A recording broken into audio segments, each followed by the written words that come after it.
Assalamualaikum warahmatullahi wabarakatuh. Yang saya hormati Bapak Muhammad Afandes, STMT, selaku dosen pengampu mata kuliah pemrograman berorientasi objek.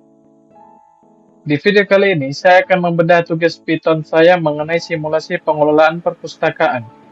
Program ini tidak hanya sekedar menyimpan data, tapi juga mengimplementasikan pilar utama pemrograman berorientasi objek untuk menciptakan sistem yang modular, aman, dan efisien.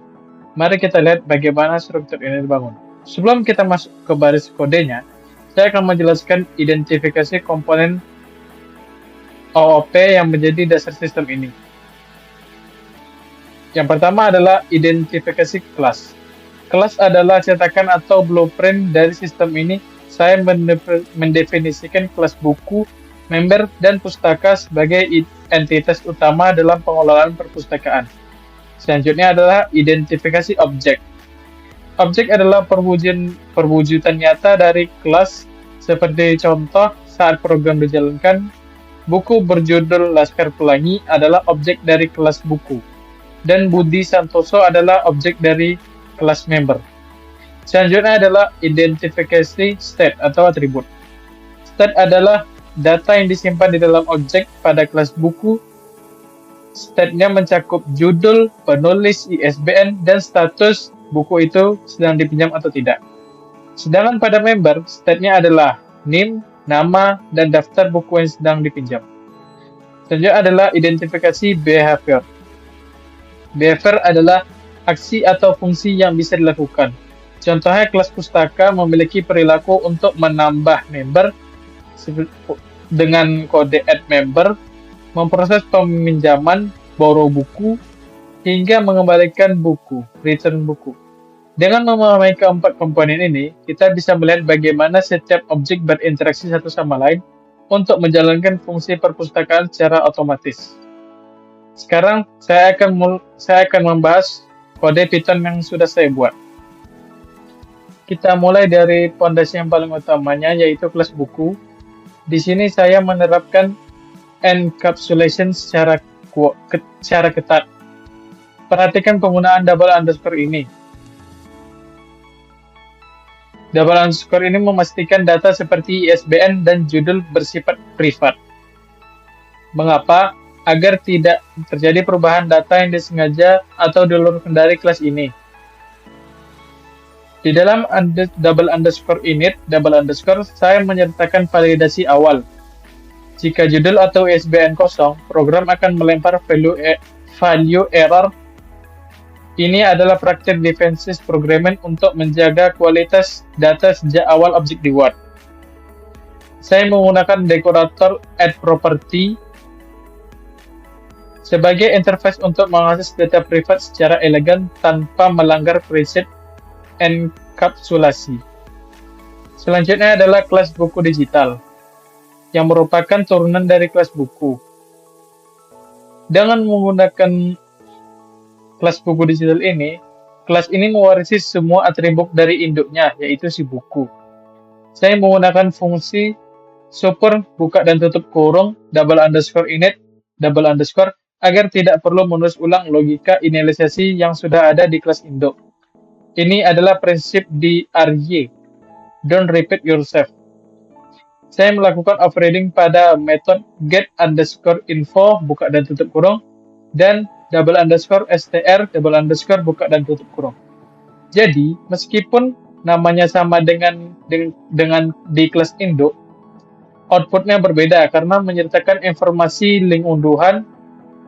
Inilah keindahan polymorphisme. Lalu saya membuat kelas member. Yang menarik di sini adalah atribut save double underscore daftar dan underscore pinjaman. Ini bukan sekedar menyimpan teks, tapi menyimpan kumpulan objek buku. Hal ini menunjukkan hubungan antar objek dalam sistem di mana satu member bisa berinteraksi dengan banyak objek buku sekaligus secara dinamis. Sekarang kita masuk ke bagian otak sistem, yaitu kelas pustaka. Saya menggunakan dictionary untuk menyimpan daftar buku dan member, bukan list. Kenapa? Karena pencarian menggunakan kunci ISBN atau NIM di dictionary memiliki kompleksitas waktu yang jauh lebih cepat daripada mencari satu persatu di dalam list. Metode seperti borrow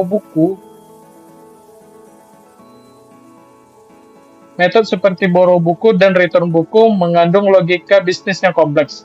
Mereka melakukan validasi 3 lapis pengecekan keberadaan member, kesetiaan buku, dan sinkronasi status antara objek tersebut.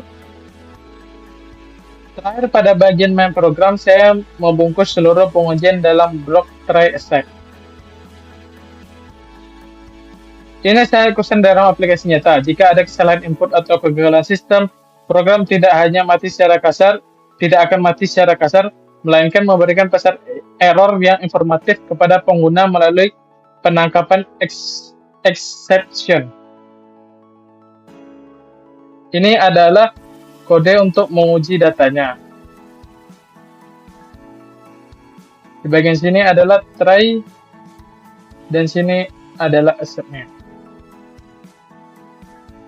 Kelas pustaka yang saya buat ini memang terlihat sangat dominan, dikarenakan saya menerapkan pola controller. Dalam arsitektur perangkat lunak yang baik, kita harus memisahkan antara entity, objek data seperti buku atau member, dan logic atau proses bisnisnya. Dengan membesarkan logika di pustaka, saya memastikan data integrity. Misalnya, saat buku dipinjam, sistem menjamin bahwa status buku berubah dan nama peminjam tercatat secara sinkron. Jika logika ini tersebar di banyak tempat, risiko terjadinya data yang tumpang tindih atau tidak konsisten akan sangat besar. Tadi kita bahas soal penanganan error di kode, sekarang mari kita lihat visualisasi diagram agar gambaran sistemnya lebih jelas. Kita mulai dari kelas buku. Tanda minus pada atribut seperti judul, penulis, ISBN, tahun, status pinjaman, dan seterusnya. Ini menunjukkan bahwa data ini bersifat privat. Ini adalah bentuk enkapsulasi agar data tidak bisa diubah sembarangan dari luar. Selanjutnya, di bagian buku digital, garis panah ke atas ini adalah simbol inheritance. Artinya buku digital mewarisi semua sifat dari buku, namun memiliki tambahan atribut link untuk versi digitalnya. Selanjutnya di bagian kelas pustaka, simbol belah ketupat ini menunjukkan hubungan aggregation. Pustaka berfungsi sebagai wadah besar yang menampung banyak objek buku dan member sekaligus.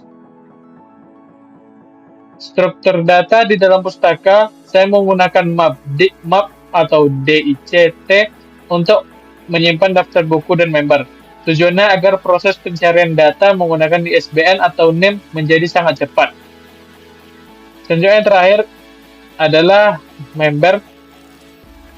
Hubungan member dan buku. Garis antara member dan buku menjelaskan bahwa seorang member memiliki daftar pinjaman yang isinya adalah kumpulan objek buku yang sedang mereka bawa.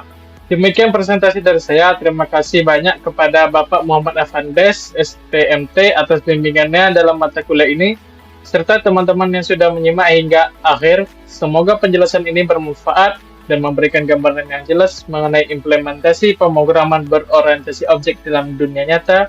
Mohon maaf atas segala kekurangan. Wassalamualaikum warahmatullahi wabarakatuh.